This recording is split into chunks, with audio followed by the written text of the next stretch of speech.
এই যে খুন, লুটপাট, দুর্নীতি এই দেশে হয়েছে, তার বিচার হতে হবে।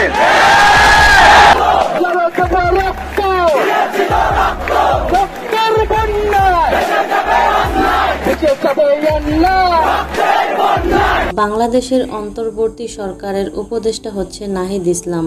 অনেকে নাহিদ ইসলামকে সমন্বয়ক হিসেবে চিনলেও তার আসল পরিচয় সম্পর্কে অনেকেই জানেন না। তিনি একজন সরকারি চাকরিজীবী হতে চেয়েছিলেন, কিন্তু বর্তমান সময়ে তিনি নিজেই সরকার হয়ে গিয়েছেন। নাহিদ ইসলামের জীবনী সিনেমাকেও হার মানাবে। পুরো আন্দোলনেরই কিন্তু একটা মোটো ছিল যে আমরা একটা মেধাভিত্তিক বাংলাদেশ গড়তে চাই। চলুন নাহিদ ইসলামের জীবন কাহিনী জেনে আসা যাক। তিনি আজকে এ পর্যন্ত কিভাবে আসলেন তার আগে ভিডিওতে একটু লাইক এবং চ্যানেলটি সাবস্ক্রাইব করে দিন। কত অত্যাচার, কত জুলুম সহ্য করার পরে আজকের এই নাহিদ হয়েছে। দাবি ছিল কোটার যৌক্তিক সংস্কার, যা ইতিমধ্যে সরকার পূরণ করেছেন। এখন শিক্ষার সুষ্ঠু পরিবেশ নিশ্চিত করার লক্ষ্যে দ্রুত শিক্ষা প্রতিষ্ঠান খুলে দেওয়ার জন্য সরকারের প্রতি জোর আহ্বান জানাই। সার্বিক স্বার্থে আমরা এই মুহূর্তে থেকে আমাদের কর্মসূচি প্রত্যাহার করছি। নাহিদ হচ্ছে বাংলাদেশের গর্ব। তার জীবনের গল্প অনেকের জানা নেই। বাড্ডা থানার অজপাড়া গাঁয়ে তিনি জন্মগ্রহণ করেন। তিনি হতে চেয়েছিলেন সরকারি চাকরিজীবী, কিন্তু বর্তমানে তিনি নিজেই সরকার হয়ে গিয়েছে। হয়তো অন্য একজনের ছিল, এবং এটা তো নিউজে হয়েছে যে সরকারি চাকরিতে কোটা সংস্কার চেয়েছিল, এখন নিজেরাই হয়ে গেছে সরকার। তবে তার পক্ষে এত দূর আসা সম্ভব ছিল না, যেখানে আমরা 17 বছর ধরে দেখছি বিএনপি জামায়াত চেষ্টা করেও আওয়ামী লীগ সরকারকে নামাতে পারেনি। আর সেখানে এই নাহিদের নেতৃত্বে দেশ আজকে এই পর্যায়ে এসেছে। এবং এই ঘটনার মূল শুরু হয় 2018 সালে।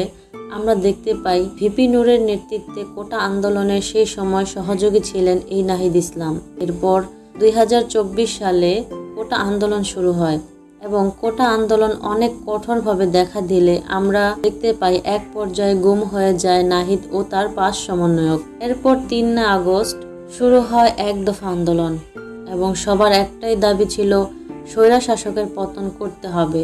নাহিদ এবং সমন্বয়কদের নেতৃত্বে এই আন্দোলন চলতে থাকে। এরপরে তারা 6 আগস্ট লং মার্চ ঘোষণা করে। একই সাথে সরকার 5 আগস্ট কারফিউ জারি করে দেয়, কিন্তু বৈষম্য বিরোধী ছাত্র আন্দোলন এটা মেনে নিতে পারেনি। বলে আসছি আজকে যদি মরে যাই আমার রাষ্ট্র যেন রাস্তা থেকে কেউ না তুলে, প্রয়োজনে শহীদ হব, কিন্তু সংস্কার। যার কারণে একদিন আগে 5 আগস্ট লং মার্চ ঘোষণা করা হয়, যা অন্যান্য রাজনৈতিক দলগুলো করতে পারেনি। তা করে দেখিয়েছে ছাত্র জনতা। তারা পুরো গণভবন ঘিরে ফেলে, আর এটা দেখে শেখ হাসিনা ভয় পেয়ে সুযোগ বুঝেই পালিয়ে যায়। শেখ হাসিনা পালিয়ে গেছে, শেখ হাসিনা নাই, শেখ হাসিনা চলে গেছে, শেখ হাসিনা পালায় না।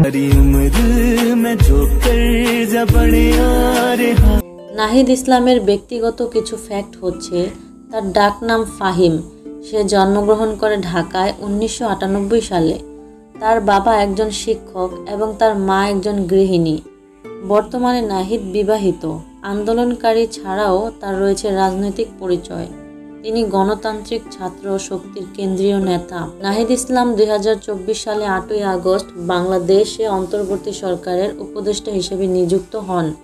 নাহিদ ইসলাম রাষ্ট্রের উপদেষ্টা হওয়ার পরে এই নিয়ে অনেকে হিংসা করছে এবং এই বিষয়ে সে নিজেই গণমাধ্যমে তার ভাষা ব্যক্ত করেছে। আমার তো আজকে এখানে আসলে বসে থাকার কথা ছিল না, হয়তো অন্য একজনের ছিল, এবং এটা তো নিউজে হয়েছে যে সরকারি চাকরিতে কোটা সংস্কার চেয়েছিল, এখন নিজেরাই হয়ে গেছে সরকার। এবং এ নিয়ে নাহিদের বাবা মনে করেন নাহিদ হচ্ছে জনগণের চাকর। আশা রাখি যে আজকের এই ভিডিওতে নাহিদ সম্পর্কে অনেকগুলো তথ্য জানতে পেরেছেন এবং নাহিদ ইসলামকে আপনারা কে কে সাপোর্ট করেন তো অবশ্যই কমেন্টে লিখে জানাবেন। দেখা হচ্ছে পরবর্তী কোনো আপডেট ভিডিওতে। ধন্যবাদ।